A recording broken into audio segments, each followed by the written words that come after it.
Meus irmãos e minhas irmãs, paz e bem, um bom domingo, dia da ressurreição para todos e cada um de nós.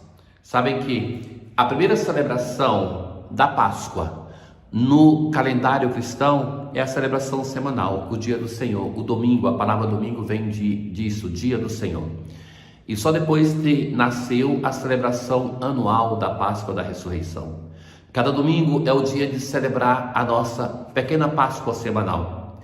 Mas essa Páscoa só é de fato celebrada se nós tivermos a liturgia, a Eucaristia no domingo. Não é somente o fator do calendário, mas o que torna esse dia, dia do Senhor, é a participação na liturgia da igreja. A antífona hoje de entrada assim diz: Ó Deus, nosso protetor, volvei para nós o vosso olhar e contemplai a face do vosso ungido, porque um dia em vosso templo vale mais do que outros 1000. Caríssimos, hoje em preparação ao evangelho que escutaremos, nós temos uma passagem da vida de Jeremias. Este profeta perseguido que se lamenta diante do Senhor, por isso o livro das Lamentações a ele atribuído. Então naquele dia disseram os príncipes ao rei: pedimos que seja morto este homem, Jeremias, porque ele desanima o povo.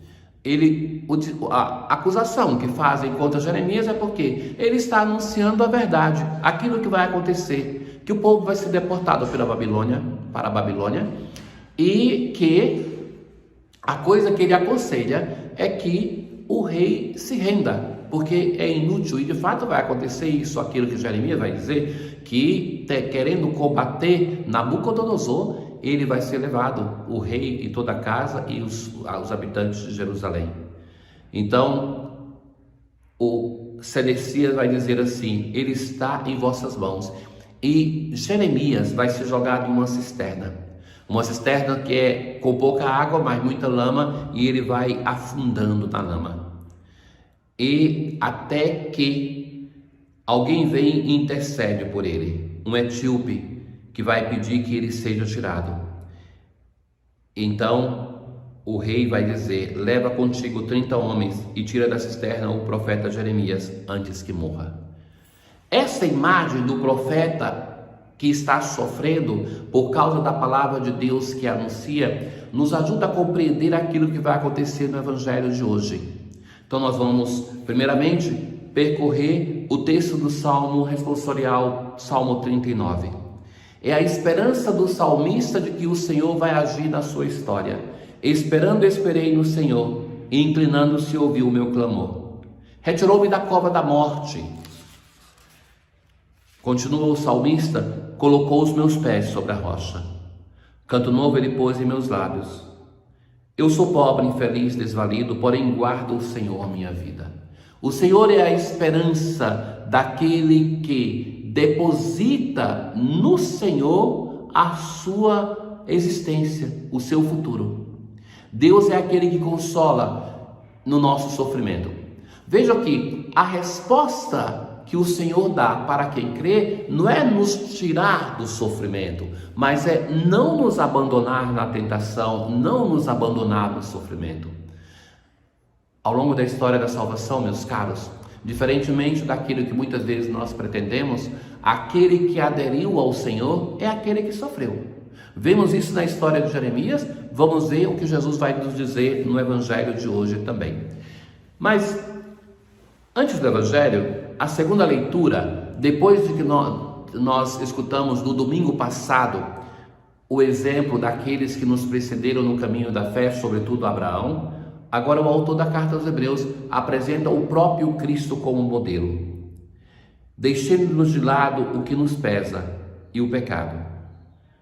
Empenhemo-nos com perseverança no combate que nos é proposto. O combate que nos é proposto, a luta espiritual, é a luta contra o mal, a luta com o pecado. Nessa luta o Senhor luta em nós. Com os olhos fixos em Jesus, que em nós começa e completa a obra da fé.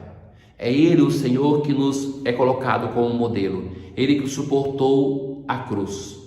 Não vos deixeis abater pelo desânimo.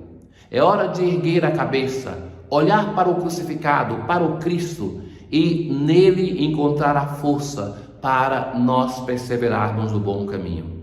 E vai concluir o texto de hoje dizendo: vós ainda não resististes até o sangue na vossa luta contra o pecado. Ainda falta uma luta sincera para que o Senhor ressuscitado manifeste a sua força de vida em cada um de nós.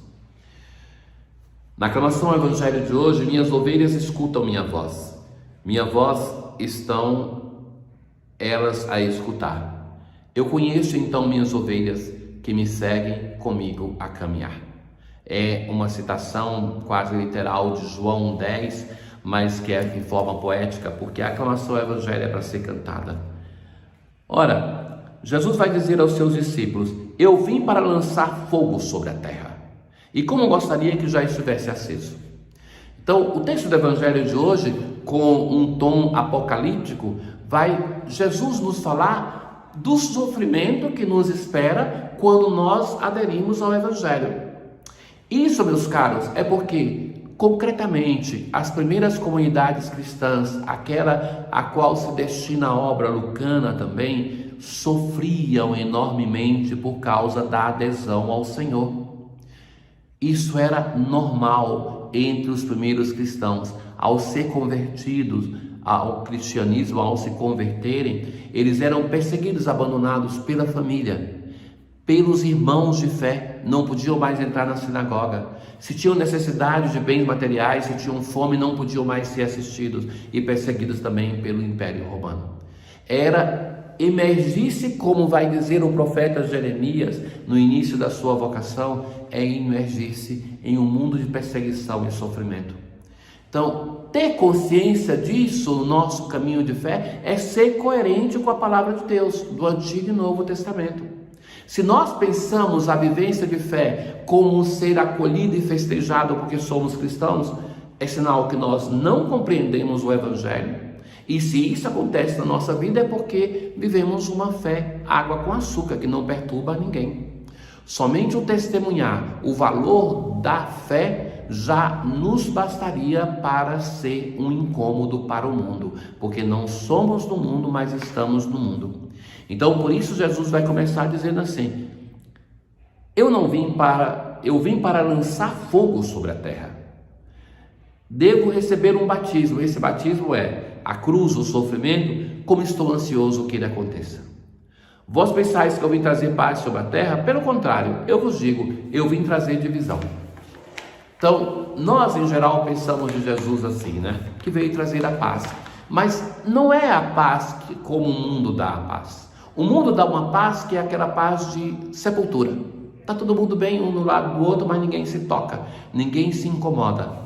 Então, esse tipo de paz não é a paz que Jesus veio trazer.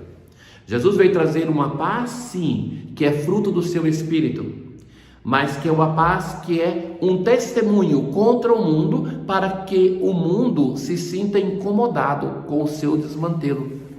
Nós devemos ser atentos, meus caros, que nós somos bombardeados todos os dias pelos meios de comunicação, pelos poderes deste mundo, pela política, pelos empresários, pelos púlpitos deste mundo, com uma mensagem que não é evangélica e que nós facilmente somos arrastados por isso e não temos a diferença cristã. Gerações de cristãos viveram dizendo não aos poderosos deste mundo e aos desvalores deste mundo. Se alguém vive assim, não vai viver em paz. E vai acontecer aquilo que Jesus vai dizer: onde tiver 5 pessoas numa casa, ficarão 3 contra 2. O pai contra o filho contra o pai, a mãe contra a filha contra a mãe, a sogra contra a nora contra a sogra. Porque isso acontecia, tal divisão, na comunidade cristã primitiva. E isso acontece até hoje, nos nossos dias. Quando alguém resolve viver o Evangelho de nosso Senhor Jesus Cristo, vai encontrar pessoas que serão contra ele somente porque ele resolveu viver a sua fé. Tenhamos coragem. A comunidade cristã deve ser para nós, e por isso a necessidade de comunidades que se queiram bem, uma nova família, que nos sustentemos na nossa vida de fé, na nossa vocação, no nosso ministério. Tenham todos um bom domingo. O Senhor esteja convosco, Ele está no meio de nós. Abençoe-vos, ó Deus Todo-Poderoso, o Pai, o Filho e o Espírito Santo. paz.